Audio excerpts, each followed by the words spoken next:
Kelompok kriminal bersenjata KKB kembali membuat onar di distrik Sugapa, tepatnya di Bandara Bilorai Sugapa, Kabupaten Intan Jaya, Papua, Jumat 29 Oktober 2021 sore.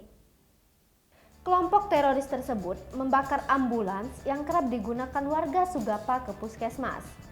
KKB Papua semakin merajalela di Intan Jaya.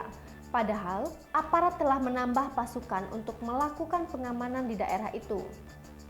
Faizal menuturkan, KKB berusaha mengacaukan situasi keamanan di Sugapa setelah beberapa hari terakhir kerap terjadi kontak senjata.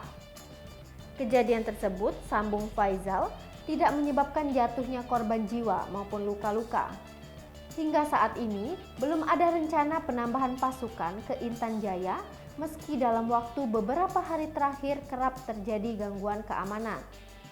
Diberitakan sebelumnya, 1 dari 2 anak tewas terkena serpihan peluru kelompok teroris tersebut.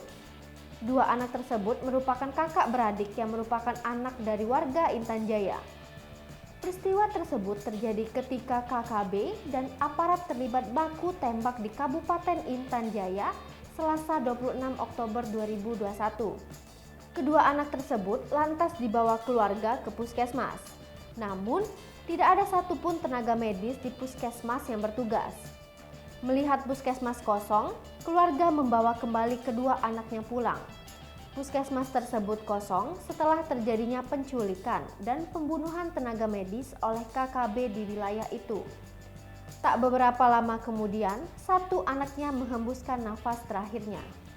Hai pemirsa Sri Popo TV, jangan lupa komen, like, dan subscribe, serta tonton terus berita-berita terupdate